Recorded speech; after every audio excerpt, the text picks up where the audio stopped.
우리도 한국이 정말 두렵습니다. 스웨덴 군사방송이 발칵 뒤집혔습니다. 28년 경력 군사 전문가가 한국 방문 후 터뜨린 폭탄 발언. 세계 5위 군사력, 국방예산 65조. 독일이 2년 걸리는 걸 한국은 6개월 만에 해냈습니다. 그런데 가장 충격적인 반응은 일본에서 나왔습니다. 솔직히 일본도 한국이 두렵습니다. 그 충격적인 전말을 지금 공개합니다. 시작하기 전 구독과 좋아요, 그리고 대한민국 화이팅 댓글로 한국을 응원해주세요.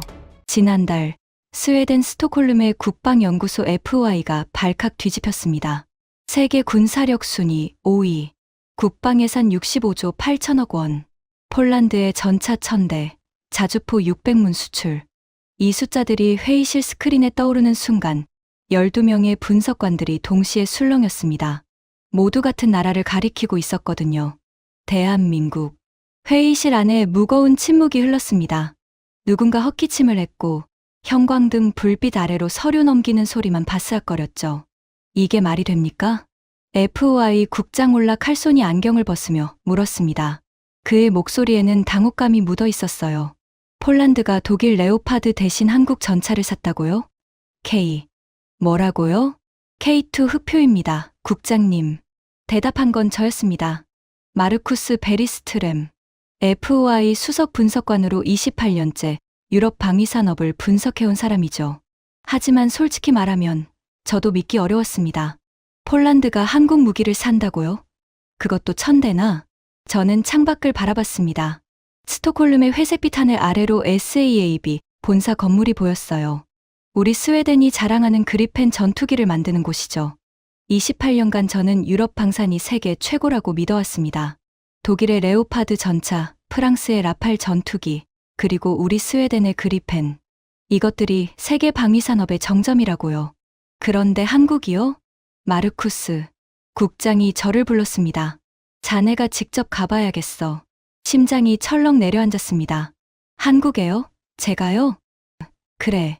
폴란드가 왜 한국 무기를 선택했는지, 나토 회원국들이 왜 한국에 줄을 서는지 직접 확인해와. 회의실 안의 시선이 일제히 저를 향했습니다. 등골이 서늘해지는 느낌이었어요. 한국. 솔직히 저는 한국에 대해 아는 게 별로 없었습니다. 삼성 스마트폰, K-퍼브, 그리고 북한과 휴전 중인 분쟁 지역? 국장님, 한국은 아직 전쟁 중 아닙니까? 제 질문에 회의실 여기저기서 웃음이 터져 나왔습니다. 기술적으로는 그렇지. 휴전이니까. 올라 국장이 고개를 끄덕였습니다. 그런 나라가 무기를 수출한다고요? 자기들 쓸 것도 부족할 텐데. 그러니까 가서 확인하라는 거야, 마르쿠스. 저는 한숨을 삼켰습니다. 솔직히 내키지 않았어요. 한국까지 가서 뭘 보겠다는 건지. 그때 회의실 문이 열리며 젊은 여성이 들어왔습니다. 안나 린드베리, 저희 팀의 막내 PD였죠. 국장님, 제가 촬영 담당으로 동행해도 될까요? 안나의 눈이 반짝였습니다. 저는 속으로 한숨을 쉬었어요. 이 친구는 뭔가 한국에 대해 환상을 갖고 있는 것 같았거든요. 좋아. 마르쿠스, 안나와 함께 다녀와. 일주일 안에 보고서 제출해. 그렇게 저는 한국행 비행기에 오르게 됐습니다. 하지만 그때는 몰랐습니다. 그 일주일이 제 28년 경력을, 아니 제 세계관 전체를 뒤흔들어 놓을 거라는 걸요. 출발 이틀 전이었습니다. 저는 사무실에서 한국 관련 자료를 정리하고 있었어요. 책상 위에는 K2 전차, K9 자주포, KF-21 전투기 사진이 흩어져 있었죠. 마르쿠스 선배, 벌써 준비하세요? 안나가 커피 2잔을 들고 들어왔습니다. 근데 볼수록 이상해. 저는 K2 전차 사진을 집어들었습니다. 이거 봐. 외형이 레오파드 EA7이랑 비슷하지 않아? 안나가 사진을 들여다봤습니다. 글쎄요. 좀 다른 것 같은데요? 아니야. 분명히 독일 기술을 베낀 거야. 저는 단호하게 말했습니다. 28년간의 경험이 그렇게 말해주고 있었거든요. 한국은 원래 미국 무기 쓰던 나라야. F-16 운용하고 패트리어트 미사일 배치하고. 그런 나라가 갑자기 자체 무기를 만든다? 당연히 기존 기술 베낀 거지. 안나가 고개를 갸웃거렸습니다. 하지만 보고서에 따르면 K2는 국산 파워팩을 장착했다고. 그건 마케팅이야. 저는 손을 내저었습니다. 중국도 그렇게 말하거든. 자체 개발이라고. 근데 뜯어보면 전부 러시아 기술이야. 한국도 마찬가지일 거야. 안나의 표정이 살짝 굳었습니다. 하지만 저는 신경 쓰지 않았어요. 그리고 말이야, 안나. 저는 창밖에 SAAB 건물을 가리켰습니다. 우리 그리펜이 왜 세계 최고인지 알아? 글쎄요. 30년이야. 30년간 수천 명의 엔지니어가 피땀 흘려서 만든 거라고. 방위산업은 하루아침에 되는 게 아니야. 저는 KF-21 사진을 집어들었습니다. 근데 한국이 전투기를 만들어? 그것도 4.5세대. 웃기지 않아? 안나가 조심스럽게 물었습니다. 그런데 선배, KF-21은 2022년에 첫 비행에 성공했다면서요? 개발 기간이 15년밖에 안 됐다고. 그러니까 더 의심스럽지. 저는 콧방귀를 뀌었습니다. 그리펜은 30년 걸렸어. 라팔도 20년 넘게 걸렸고. 근데 한국이 15년 만에? 말이 돼? 그럼 어떻게 설명해요? 간단해. 미국 기술 받아온 거지. 아니면 유럽 어딘가에서 빼왔거나. 저는 확신에 차서 말했습니다. 가서 보면 알 거야. 분명히 어디선가 본 기술일 거라고. 그때 제 휴대폰이 울렸습니다. 화면에 뜬 이름은 한스 밀러, 독일 라인메탈의 오랜 친구였죠. 여보세요? 마르쿠스, 한국 간다며? 한스의 목소리에는 묘한 긴장감이 묻어 있었습니다. 다음 주에. 왜? 조심해. 뭘? 그냥 조심하라고. 전화가 끊겼습니다. 저는 고개를 갸웃거렸습니다. 한스가 왜 저런 말을 했을까? 뭐래요? 안나가 물었습니다. 몰라. 조심하래. 뭐요? 그러게. 저는 어깨를 으쓱했습니다. 아마 농담이었을 거예요. 한스는 원래 그런 애였으니까. 그날 밤, 저는 아내와 저녁을 먹으며 한국 얘기를 꺼냈습니다. 한국에 간다고? 아내 잉그리드가 눈을 동그랗게 떴습니다. 응. 일주일 정도. 거기 안전해? 글쎄, 저는 솔직히 대답하기 어려웠습니다. 한국이 안전한지 위험한지 저도 잘 몰랐거든요. 북한이 바로 옆에 있잖아. 뉴스에서 맨날 미사일 쏜다고 하던데. 그러게. 근데 회사에서 가래. 아내가 한숨을 쉬었습니다. 조심해요. 무슨 일 있으면 바로 돌아와. 저는 고개를 끄덕였습니다. 솔직히 저도 불안했어요. 한국이라는 나라가 어떤 곳인지 갈수록 궁금해지면서도 두려웠습니다. 그렇게 출발 전날 밤이 됐습니다. 저는 짐을 싸면서 생각했어요. 일주일만 버티자. 가서 사진 몇 장 찍고 인터뷰 몇 개 하고 보고서 쓰면 끝이야. 한국 무기가 유럽보다 나을 리 없어. 그건 불가능해. 28년간의 경험이 그렇게 말해주고 있었습니다.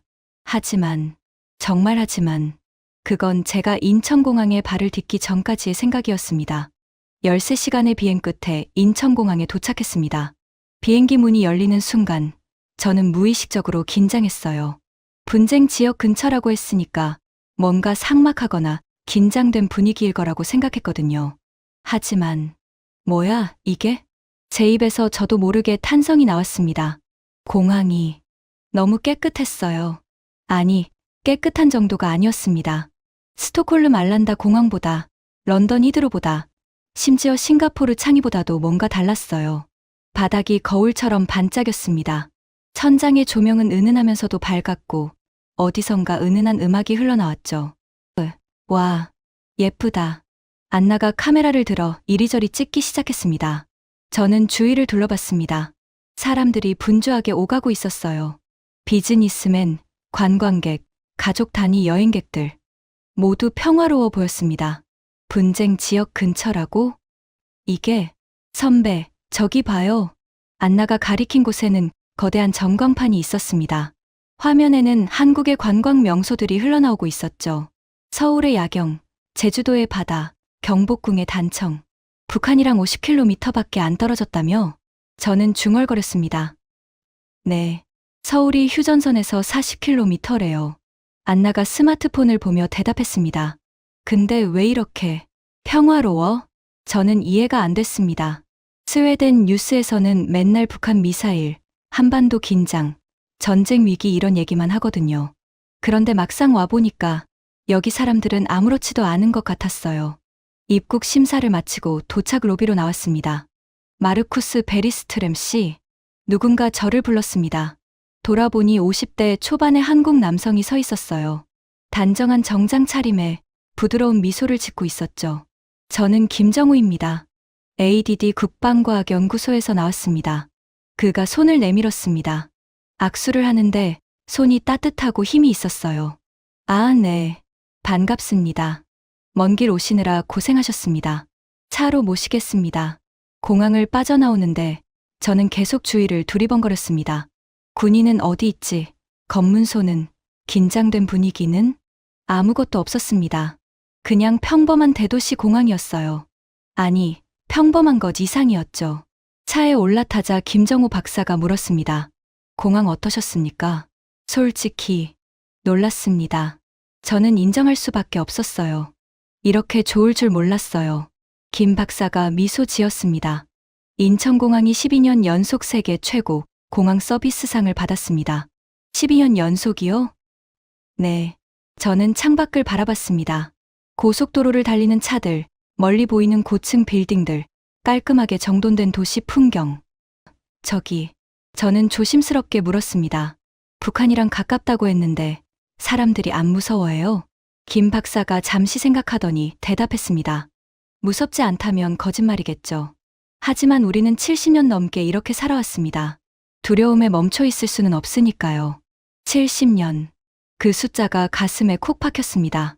70년 동안 전쟁의 위협 속에서 살아온 나라. 그런데 이렇게 발전했다고?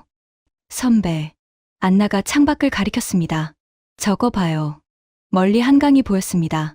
강 위로 수십 개의 다리가 놓여 있었고 강변을 따라 고층 아파트들이 늘어서 있었죠. 해가 지기 시작하면서 건물들에 하나둘 불이 켜졌습니다. 황금빛, 푸른빛, 붉은빛. 형형색색의 조명이 한강 수면에 반사되어 일렁였어요. 아름답네요. 안나가 감탄했습니다. 저는 대답하지 않았습니다. 대답할 수가 없었어요. 이건 제가 예상한 한국이 아니었습니다. 삭막한 군사 도시, 긴장감 가득한 분쟁 지역? 전혀요. 오히려 유럽의 어떤 도시보다 평화롭고 깨끗하고 활기차 보였습니다. 호텔에 도착했을 때 해가 완전히 졌습니다. 방에 짐을 풀고 창가에 섰습니다. 27층 창문 너머로 서울의 야경이 펼쳐졌어요. 수백만 개의 불빛이 반짝이고 있었습니다. 마치 별이 내려앉은 것 같았죠.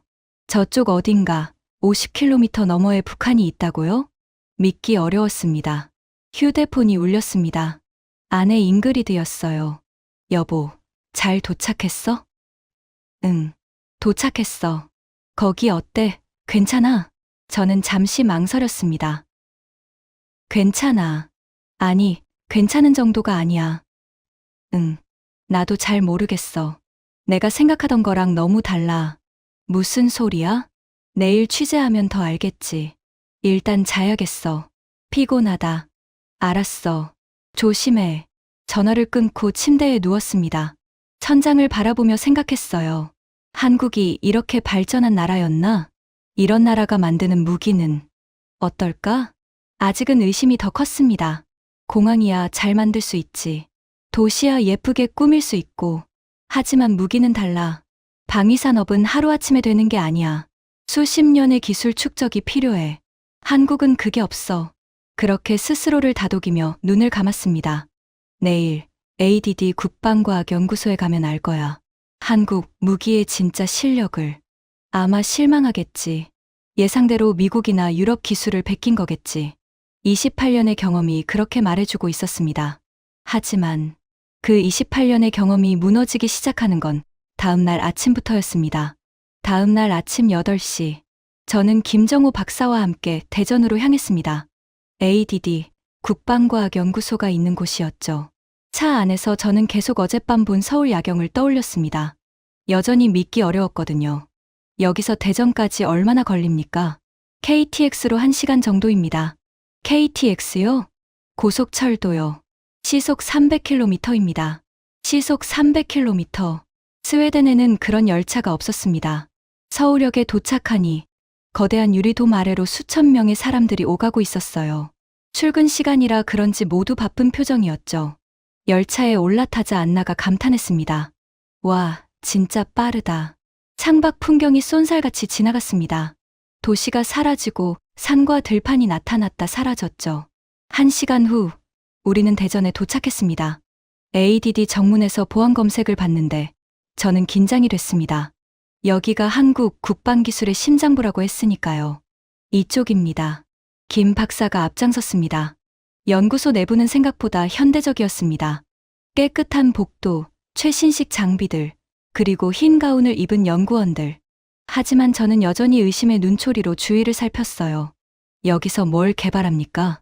미사일, 레이더, 통신 장비, 무인기. 거의 모든 방위 기술을 연구합니다. 모든 거요? 네. 저는 속으로 피식 웃었습니다. 그렇게 말하는 건 쉽지.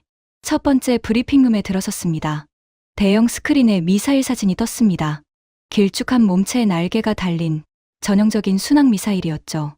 이것이 현무 미사일 시리즈입니다. 김 박사가 설명을 시작했습니다. 현무-2는 탄도 미사일로 사거리 800km, 현무-3는 순항 미사일로 사거리 1500km입니다. 저는 눈을 깜빡였습니다. 잠깐요. 사거리 1500km요? 네. 그건 유럽에서도 몇 나라 안 되는데요. 알고 있습니다. 김 박사의 표정은 담담했습니다. 그리고 이건 독자 개발입니까? 네. 100% 국산 기술입니다. 저는 의자에서 몸을 앞으로 기울였습니다. 증거가 있습니까? 김 박사가 미소 지었습니다. 보여드리죠. 스크린의 기술 개발 과정이 상세히 나왔습니다. 연구 단계별 사진, 시험 발사 영상, 기술 특허 목록. 저는 눈을 의심했습니다. 이게 진짜입니까? 진짜입니다. 안나가 옆에서 카메라를 돌리고 있었습니다. 저는 그녀를 쳐다봤어요. 그녀의 눈에는 그거 보세요라는 표정이 담겨 있었죠. 하지만 저는 아직 인정할 수 없었습니다. 미사일이야 어떻게 만들 수 있죠? 다른 건요? 다음 보여드리겠습니다. 스크린이 바뀌었습니다. 천궁. 한국형 중거리 지대공 미사일이었습니다. 이건 패트리어트급 성능을 목표로 개발했습니다. 패트리어트급이요? 저는 미간을 찌푸렸습니다. 패트리어트는 미국 레이시온이 40년간 개발한 세계 최고의 방공 미사일이거든요. 성능 비교 데이터 보여드릴까요? 네, 보여주세요. 스크린에 표가 떴습니다. 패트리어트 PAC-3 요격 고도 15에서 20km, 사거리 70km, 천궁2 요격 고도 40km, 사거리 100km. 저는 숫자를 다시 확인했습니다. 잠깐요. 천궁이 패트리어트보다 높이 올라간다고요? 네. 그리고 더 멀리 날아갑니다. 그게 가능합니까? 가능하니까 만들었죠. 김 박사의 담담한 목소리. 저는 의자 등받이에 기대 앉았습니다. 머릿속이 복잡해졌어요. 이건 예상과 다른데, 선배. 안나가 속삭였습니다. 표정 관리하세요. 카메라 돌아가고 있어요. 저는 헛기침을 했습니다. 아, 네. 인상적이네요. 하지만 실전 성능은 다를 수 있지 않습니까? 김 박사가 고개를 끄덕였습니다. 물론입니다. 그래서 다음 장소로 가시죠. 다음 장소요? 네. 직접 무기를 만드는 곳입니다. 우리는 연구소를 나와 다시 차에 올랐습니다. 다음 목적지는 창원. 한화에어로스페이스가 있는 곳이었습니다. 차 안에서 저는 창밖을 바라보며 생각했어요. 미사일 기술은 인정해야겠군. 하지만 이건 특수한 경우일 거야. 전차나 자주포 같은 대형 무기는 다를 거야. 28년의 경험이 그렇게 말해주고 있었습니다. 하지만 그 경험은 창원에서 또 한 번 무너지게 됩니다. 창원에 도착하니 거대한 공장 단지가 펼쳐졌습니다. 한화에어로스페이스, K9 자주포와 K2 전차를 생산하는 곳이었죠. 여기가 폴란드에 수출하는 무기를 만드는 곳입니까? 네. 그리고 노르웨이, 에스토니아, 호주 등에도 수출합니다. 노르웨이, 에스토니아? 저는 놀랐습니다. 나토 회원국들이 한국 무기를 산다고? 공장 안으로 들어가는데 굉음이 귀를 때렸습니다. 쾅, 쾅, 쾅. 강철을 두드리는 소리, 용접 불꽃이 튀는 소리, 크레인이 움직이는 소리. 저것이 K9 자주포입니다. 김 박사가 가리킨 곳에 거대한 자주포가 서 있었습니다. 회색빛 철갑, 길게 뻗은 155mm 포신, 육중한 궤도. 저는 다가가서 자세히 살펴봤습니다. 만져봐도 됩니까? 네, 그러세요. 손으로 철갑을 쓸어봤습니다. 차가운 강철의 촉감. 단단하고 묵직했어요. 독일 PC-2000과 비교하면 어떻습니까? 내가 물었습니다. PC-2000은 독일이 자랑하는 세계 최고의 자주포였거든요. 직접 비교해 드릴까요? 네. 스크린이 나타났습니다. PC-2000 분당 발사 속도 3발, 최대 10발. K9 분당 발사 속도 6에 8발, 최대 15발. 저는 눈을 의심했습니다. 잠깐요. K9이 독일 것보다 2배 빠르다고요? 네. 자동 장전 시스템 덕분입니다. 하지만 PC-2000도 자동 장전인데 우리 시스템이 더 효율적입니다. 김 박사가 담담하게 대답했습니다. 저는 머리를 긁적였습니다. 이건 말이 안 돼. 독일 기술이 세계 최고라고 배웠는데. 그리고 가격은요? K9이 약 30% 저렴합니다. 30%요? 네. 성능은 2배, 가격은 30% 저렴. 이게 폴란드가 한국을 선택한 이유인가? 공장을 둘러보는데 저는 이상한 걸 발견했습니다. 생산 라인이 엄청나게 빨랐어요. 저 K9은 며칠 전에 시작한 겁니까? 3일 전입니다. 3일이요? 벌써 거의 완성됐잖아요. 네. 우리는 한 달에 20문 이상 생산할 수 있습니다. 저는 계산을 해봤습니다. 한 달에 20문. 1년이면 240문. 독일은 1년에 몇 문이나 만들지? 독일 라인메탈은 PC-2000을 연간 50문 정도 생산합니다. 김 박사가 제 생각을 읽은 듯 말했습니다. 우리는 필요하면 연간 300문까지 생산 라인을 늘릴 수 있습니다. 300문 vs 50문. 6배 차이. 저는 할 말을 잃었습니다. 그래서 폴란드에 얼마나 빨리 납품할 수 있습니까? 첫 물량은 계약 후 6개월 안에 납품했습니다. 6개월이요? 네. 저는 독일 친구 한스가 했던 말이 떠올랐습니다. 조심해. 이제야 그 말의 의미를 알 것 같았어요. 독일이 2년 걸리는 걸 한국은 6개월 만에 한다. 이건 게임 체인저잖아. 선배. 안나가 다가왔습니다. 표정이 굳었어요. 알아. 저는 심호흡을 했습니다. 그냥 좀 놀라서. 이제 인정하실 거예요? 뭘? 한국 기술이 대단하다는 거. 저는 대답하지 않았습니다. 인정하기 싫었거든요.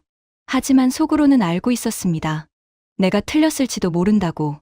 그때 김 박사가 다가왔습니다. 베리스트램 씨, 잠시 화상 통화가 가능하십니까? 화상 통화요? 누구랑요? 폴란드 육군 장교분이 인터뷰에 응하셨습니다. 저는 눈을 깜빡였습니다. 폴란드? 실제로 한국 무기를 산 나라? 좋습니다. 해봅시다. 회의실에 마련된 대형 스크린에 폴란드 장교의 얼굴이 떴습니다. 야첵 코발스키 중령. 폴란드 육군 조달사령부 소속이었습니다. 안녕하십니까, 베리스트램 씨. 그가 유창한 영어로 인사했습니다. 40대 후반의 강인해 보이는 군인이었어요. 안녕하세요, 중령님. 인터뷰에 응해주셔서 감사합니다. 아닙니다. 한국에 대해 이야기할 기회가 생겨서 기쁩니다. 저는 질문을 시작했습니다. 솔직히 여쭤보겠습니다. 왜 한국이었습니까? 네. 왜 독일이나 미국 대신 한국을 선택하셨습니까? K2 전차 1000대, K9 자주포 600문. 엄청난 규모잖습니까? 야첵 중령의 표정이 굳어졌습니다. 잠시 침묵이 흘렀어요. 그가 입을 열었습니다. 베리스트램 씨, 2022년 2월 24일을 기억하십니까? 러시아의 우크라이나 침공이요. 네. 그날 우리 폴란드는 공포에 떨었습니다. 그의 목소리가 낮아졌습니다. 러시아가 우크라이나를 삼키면 다음은 우리입니다. 나토 가입국이지만 모두가 도와줄 거라는 보장은 없었죠.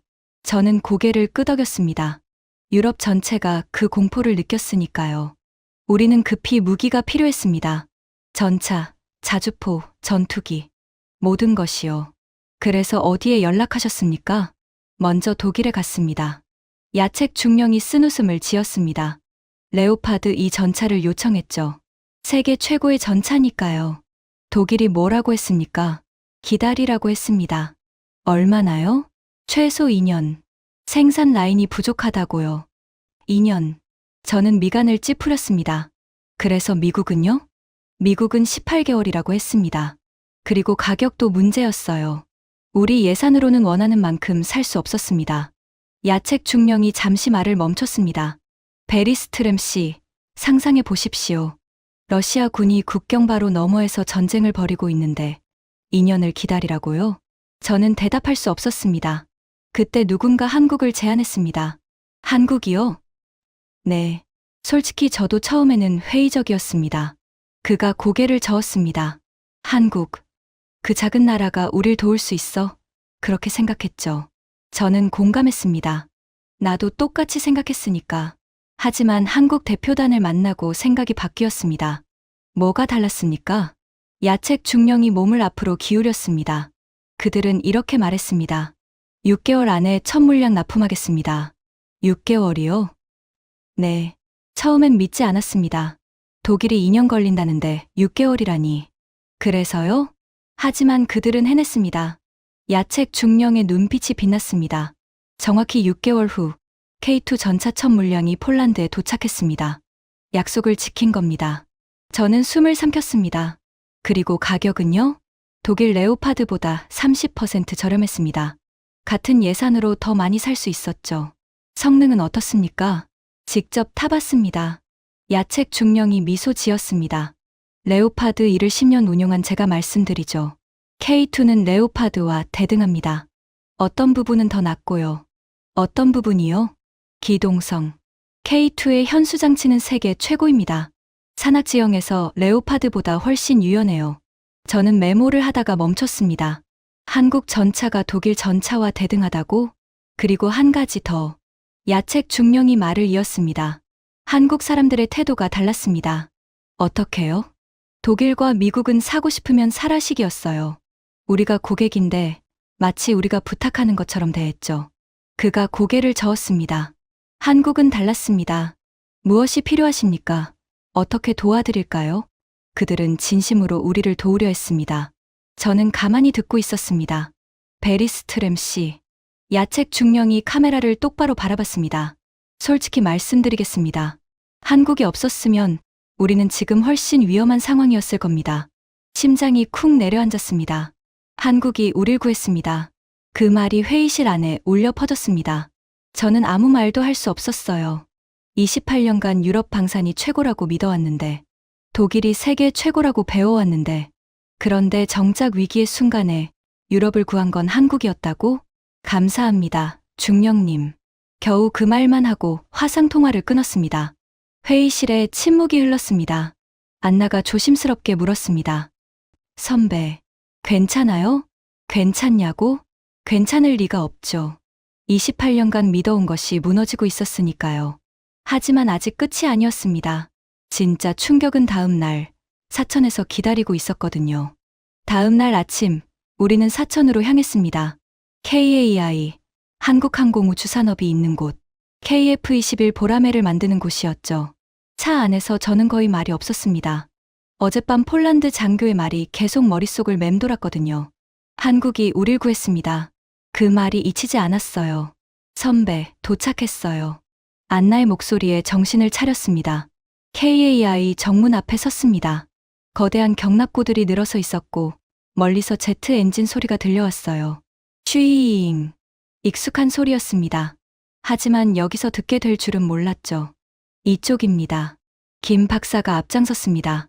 경납고 문이 천천히 열렸습니다. 그 안에 KF-21 보라매가 있었습니다. 저는 멈춰 섰습니다.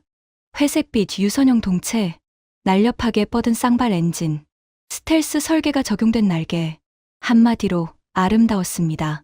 직접 보시니까 어떻습니까? 김 박사가 물었습니다. 저는 대답하지 못했어요. 목이 막혔거든요. 이건 진짜 전투기였습니다. 장난감이 아니라 진짜로 싸울 수 있는 4.5세대 전투기. 만져봐도 됩니까? 네. 조심스럽게 다가가서 동체를 만져봤습니다. 매끄러운 표면, 단단한 촉감. 이 밑에 엔진이 있고, 무장이 있고, 조종석이 있다. 한국이 이걸 만들었다고? 개발 기간이 얼마나 됩니까? 설계 시작부터 첫 비행까지 약 7년, 양산 결정까지 포함하면 15년 정도입니다. 15년이요? 저는 숨이 막혔습니다. 그리펜. 우리 스웨덴의 자랑, SAAB 그리펜. 그건 30년이 걸렸거든요. 잠깐요. 우리 그리펜은 30년 걸렸는데 한국은 15년 만에 이걸 만들었다고요? 네. 어떻게요? 열심히 했습니다. 김 박사가 미소 지었습니다. 겸손한 미소였어요. 하지만 그 미소 뒤에 숨은 의미를 저는 알 수 있었습니다. 30년간 축적한 우리의 기술을 한국은 15년 만에 따라잡았다는 거잖아. 성능 비교를 해드릴까요? 네. 스크린에 표가 떴습니다. 그리펜 2 최고 속도 마하 2.0, 전투 행동 반경 800km, 무장 탑재량 7톤, KF-21 최고 속도 마하 1.8, 전투 행동 반경 550km, 무장 탑재량 7.7톤. 속도와 항속 거리는 그리펜이 앞서지만 무장 탑재량과 레이더 성능은 KF-21이 우세합니다. 저는 숫자들을 뚫어지게 바라봤습니다. 그리고 결정적인 차이가 있습니다. 김 박사가 말을 이었습니다. 뭡니까? 가격입니다. KF-21은 그리펜 2의 약 60% 가격입니다. 60%. 같은 돈으로 그리펜 3대 살 때 KF-21은 5대 살 수 있다는 거잖아. 그리고 하나 더. 김 박사가 덧붙였습니다. KF-21은 한국이 원하는 대로 업그레이드할 수 있습니다. 그리펜처럼 외국 허가를 받을 필요가 없죠. 그 말에 저는 뒤통수를 맞은 것 같았습니다. 맞아. 그게 핵심이지. 그리펜도, F-35도, 라팔도 외국에서 사면 업그레이드할 때마다 허가를 받아야 해요. 미국이나 유럽 눈치를 봐야 하죠. 하지만 KF-21은 한국 거야. 한국이 원하면 바로 바꿀 수 있어. 그게 독자 개발의 진짜 의미구나. 저는 KF-21을 다시 바라봤습니다. 이제야 이 전투기가 다르게 보였어요. 이건 단순한 무기가 아니야. 한국의 자주권이야. 한국의 독립이야. 선배, 안나가 옆에 섰습니다. 이제 인정하실 거예요? 저는 한숨을 쉬었습니다. 인정해야겠지. 뭐요? 한국이 대단하다는 거. 그 말을 하는데 목이 메었습니다. 28년간 믿어온 것이 완전히 무너지는 순간이었거든요. 유럽 방산이 최고? 아니었어. 독일 기술이 세계 1위? 틀렸어. 한국은 후진국? 말도 안 돼. 그때 휴대폰이 울렸습니다. 발신자 타나카 히로시 일본 군사 전문 기자. 일본 기자?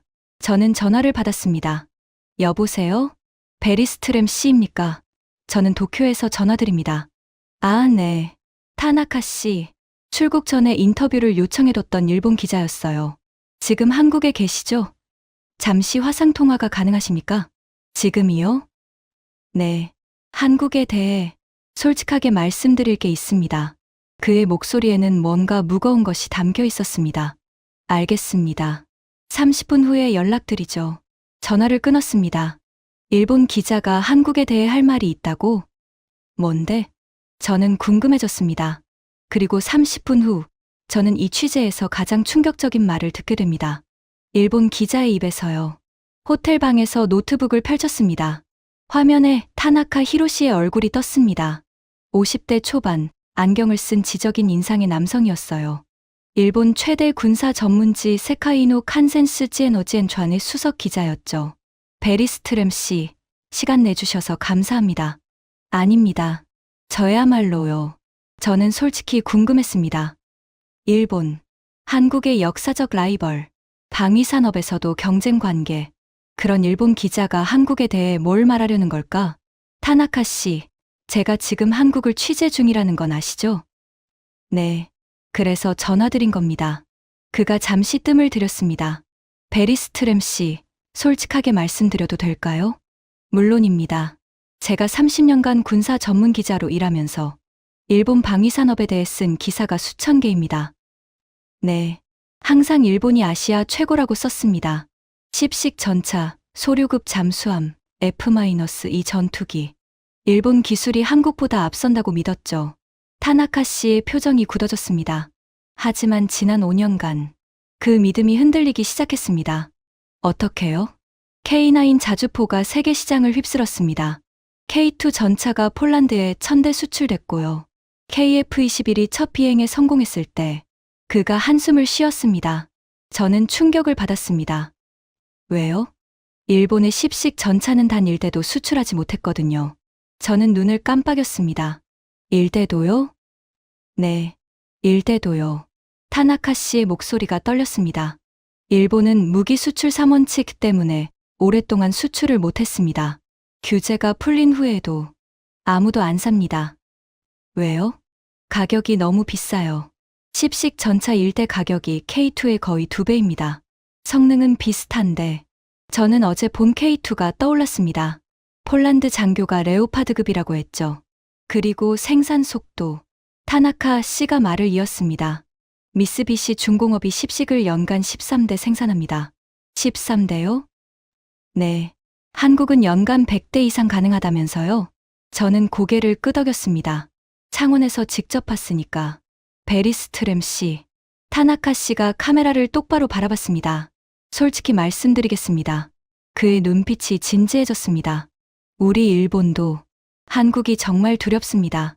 심장이 쿵 내려앉았습니다. 일본이 한국이 두렵다고? K9 자주포는 일본의 99식보다 빠릅니다.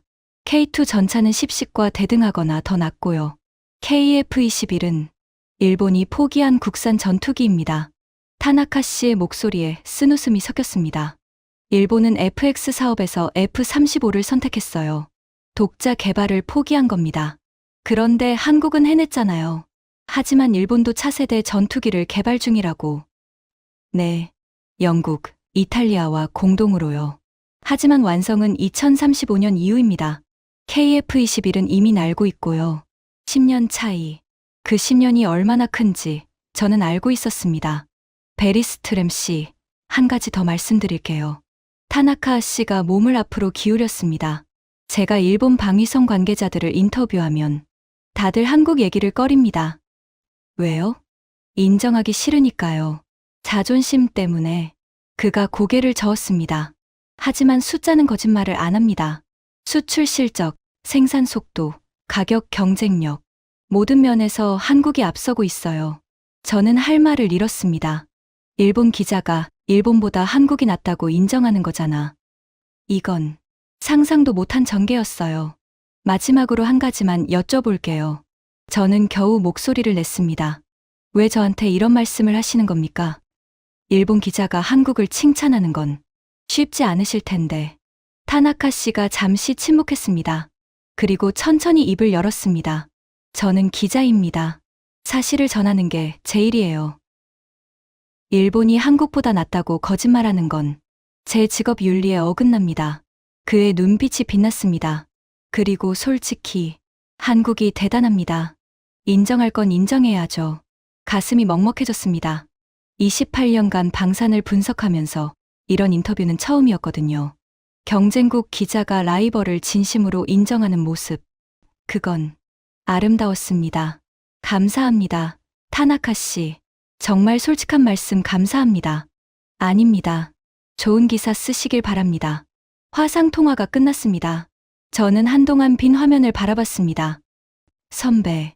안나가 조심스럽게 다가왔습니다. 괜찮아요? 저는 고개를 저었습니다. 모르겠어. 머릿속이 복잡해. 창밖을 바라봤습니다. 서울의 야경이 반짝이고 있었어요. 내일이 마지막 일정이지? 네. DMZ 방문이요. DMZ. 비무장지대. 한국과 북한을 가르는 휴전선. 가보면 뭔가 알 수 있을까? 저는 혼잣말처럼 중얼거렸습니다. 그리고 다음 날 저는 그 답을 찾게 됩니다. 판문점에서요. 다음 날 아침 우리는 판문점으로 향했습니다. 서울에서 북쪽으로 1시간. 차창 밖으로 풍경이 달라지기 시작했습니다. 고층 빌딩들이 사라지고 농촌 풍경이 나타났죠. 그리고 점점 더 많은 군사 시설들이 눈에 들어왔습니다. 철조망, 초소, 탱크 방호벽. 여기서부터 민간인 통제구역입니다. 김 박사가 말했습니다. 차가 검문소를 통과했습니다. 군인들이 우리 신분증을 확인하고 차량을 수색했어요. 긴장감이 느껴졌습니다. 이게 진짜 휴전선 근처구나. 판문점에 도착했을 때 저는 숨을 삼켰습니다. 파란색 건물들이 늘어서 있었어요. 그 너머로 북한이 보였습니다. 북한 군인이 우리를 바라보고 있었습니다. 불과 수십 미터 거리, 등골이 서늘해졌습니다. 저기가 북한입니다. 김 박사가 담담하게 말했습니다. 서울에서 50km. 여기서 북한 포병이 발사하면 서울에 도달하는데 1분도 안 걸립니다. 1분. 저는 서울의 야경이 떠올랐습니다. 수백만 개의 불빛, 수천만 명의 사람들. 그 모든 게 1분 안에 위협받을 수 있다고? 이런 상황에서 어떻게 저렇게 발전할 수 있습니까? 저는 저도 모르게 물었습니다. 김 박사가 잠시 생각하더니 대답했습니다. 베리스트램 씨, 유럽은 70년간 평화로웠죠? 네. 2차 대전 이후로는요. 우리는 70년간 전쟁 위협 속에서 살았습니다. 김 박사의 목소리가 낮아졌습니다. 매일 아침 눈을 뜨면 생각합니다. 오늘은 평화로울까? 내일도 평화로울까? 그래서 우리는 준비합니다. 최악의 상황에 대비하죠. 그가 멀리 북한 쪽을 바라봤습니다. K2 전차, K9 자주포, KF-21 전투기. 이건 단순한 무기가 아닙니다. 그럼 뭡니까? 우리의 생존입니다. 그 말에 가슴이 먹먹해졌습니다. 생존. 유럽에서 방산을 분석할 때 저는 그 단어를 잊고 있었어요. 무기는 그냥 산업이고 기술이고 비즈니스라고 생각했죠. 하지만 한국에게 무기는 생존이었습니다. 베리스트램 씨, 김 박사가 저를 바라봤습니다. 우리는 전쟁을 가장 두려워하는 나라입니다. 네. 그래서 가장 강한 무기를 만듭니다. 그 말이 가슴에 콕 박혔습니다. 전쟁을 가장 두려워하기 때문에 가장 강한 무기를 만든다. 이게 한국의 비밀이었구나. 저는 주위를 둘러봤습니다. 철조망 너머로 북한 땅이 보였어요. 황량한 산, 텅 빈 들판, 그리고 이쪽에는 대한민국이 있었습니다. 번영하는 도시, 첨단 기술, 세계 5위의 군사력, 70년간 전쟁의 위협 속에서 이 모든 걸 이뤄냈다고? 대단합니다. 저도 모르게 말이 나왔습니다. 정말 대단합니다. 눈물이 났습니다. 28년간 방산을 분석하면서 처음으로 울었어요. 부끄러웠습니다. 한국을 무시했던 제가, 아시아 무기라고 깔봤던 제가 얼마나 오만했던가. 선배, 안나가 다가왔습니다. 괜찮아요? 저는 고개를 저었습니다. 미안해, 안나. 내가 맞았어. 네, 한국이 대단하다고 했잖아. 내가 무시했지. 미안해. 안나가 미소 지었습니다. 괜찮아요, 선배. 이제 아셨잖아요. 저는 다시 북한 쪽을 바라봤습니다. 그리고 결심했습니다. 이 이야기를 세상에 알려야겠다고. 유럽 사람들에게, 스웨덴 사람들에게 한국이 어떤 나라인지, 왜 이렇게 강해졌는지. 김 박사님, 저는 그를 바라봤습니다. 감사합니다. 이번 취재, 제 인생을 바꿔놓았습니다. 김 박사가 미소 지었습니다. 도움이 됐다니 다행입니다. 한 가지 부탁이 있습니다. 뭡니까? 인터뷰 하나만 더 해주시겠습니까? 카메라 앞에서 유럽 시청자들에게 하실 말씀을요. 김 박사가 잠시 생각하더니 고개를 끄덕였습니다. 좋습니다. 일주일 후 스톡홀름. 저는 편집실에 앉아 영상을 마무리하고 있었습니다. 화면에 김정호 박사의 얼굴이 떴습니다. 유럽 시청자 여러분께 드리고 싶은 말씀이 있습니다. 그의 목소리가 차분하게 흘러나왔습니다. 한국은 70년간 전쟁의 위협 속에서 살아왔습니다. 우리는 평화가 공짜가 아니라는 걸 압니다. 평화를 원하면 전쟁을 준비해야 합니다. 이건 역설이 아닙니다. 현실입니다. 유럽도 지금 그 현실을 마주하고 있죠. 러시아가 우크라이나를 침공했고 더 이상 평화는 당연한 게 아닙니다. 김 박사가 카메라를 똑바로 바라봤습니다. 우리 한국은 기꺼이 도울 준비가 돼 있습니다. 폴란드를 도왔듯이 유럽을 도울 수 있습니다. 왜냐하면 우리는 알기 때문입니다. 전쟁의 두려움을, 평화의 소중함을. 영상이 끝났습니다. 저는 한동안 빈 화면을 바라봤습니다. 그리고 마지막 내레이션을 녹음하기 시작했습니다. 저는 마르쿠스 베리스트램입니다. 28년간 유럽 방위 산업을 분석해온 전문가죠. 일주일 전, 저는 한국을 무시했습니다. 아시아의 작은 나라가 뭘 만들겠냐고 생각했어요. 하지만 저는 틀렸습니다. 한국은 세계 5위의 군사 강국입니다. 국방 예산 65조 원. 독일보다 빠른 생산 속도, 미국 다음 가는 기술력, 그리고 무엇보다 생존에 대한 절박함이 있습니다. 70년간 전쟁의 위협 속에서 살아온 나라. 그래서 가장 강한 무기를 만드는 나라. 유럽은 한국에서 배워야 합니다. 평화는 공짜가 아닙니다. 준비하는 자만이 평화를 지킬 수 있습니다. 저는 이제 확신합니다. 우리도 한국이 정말 두렵습니다. 하지만 그건 적으로서가 아닙니다. 동맹으로서, 파트너로서 한국의 힘이 두렵도록 대단하다는 뜻입니다. 녹음을 마쳤습니다. 영상을 업로드하고 저는 창밖을 바라봤습니다. 스톡홀름의 하늘, 멀리 SAAB 건물이 보였습니다. 예전 같았으면 자랑스럽게 바라봤을 거예요. 우리 그리펜이 최고야 라고 생각하면서. 하지만 이제는 달랐습니다. 한국이 15년 만에 KF-21을 만든 것처럼 우리도 더 노력해야 해. 안주하면 안 돼. 한국처럼 절박하게, 치열하게 준비해야 해. 휴대폰이 울렸습니다. 올라 국장이었어요. 마르쿠스, 영상 봤어. 어떻습니까? 대단하더군. 한국이. 국장의 목소리에 뭔가 달라진 게 느껴졌습니다. 우리도 정신 차려야겠어. 한국한테 배울 게 많아. 저는 미소 지었습니다. 그러게요, 국장님. 다음 주에 보고서 브리핑하지. 자세한 얘기는 그때. 알겠습니다. 전화를 끊었습니다. 창밖을 다시 바라봤습니다. 해가 지고 있었어요. 하늘이 붉게 물들었죠. 저는 생각했습니다. 한국, 70년간 전쟁의 위협 속에서 세계 5위의 군사 강국이 된 나라. 평화를 원하기 때문에 가장 강한 무기를 만드는 나라. 그 나라를 저는 이제 존경합니다. 그리고 두렵습니다. 적으로서가 아니라 동맹으로서. 한국이 얼마나 더 강해질지, 얼마나 더 발전할지. 그게 정말 두렵도록 기대됩니다. 영상이 업로드된 지 3일 후 조회수가 100만을 넘었습니다. 댓글이 수천 개 달렸어요. 한국이 이렇게 강한 줄 몰랐다. 폴란드가 왜 한국 무기를 샀는지 이제 알겠다. 유럽은 정신 차려야 한다. 한국, 대단하다. 저는 댓글을 읽으며 미소 지었습니다. 한국의 이야기가 유럽에 전해지고 있었습니다. 70년간 전쟁의 위협 속에서 살아온 나라의 이야기가, 평화를 지키기 위해 가장 강한 무기를 만든 나라의 이야기가, 그리고 저는 깨달았습니다. 이건 단순한 방산 이야기가 아니었어요. 인간의 이야기였습니다. 두려움을 이겨내고 절박함으로 일어선 사람들의 이야기. 그 이야기를 전할 수 있어서 저는 행복했습니다. 마르쿠스 베리스트렘, 28년 경력의 방산 전문가. 그리고 이제 한국의 팬. 지금까지 스웨덴 군사 전문가가 대한민국에서 경험한 충격적인 이야기였습니다. 70년간 전쟁의 위협 속에서도 세계 5위 군사 강국을 만들어낸 대한민국.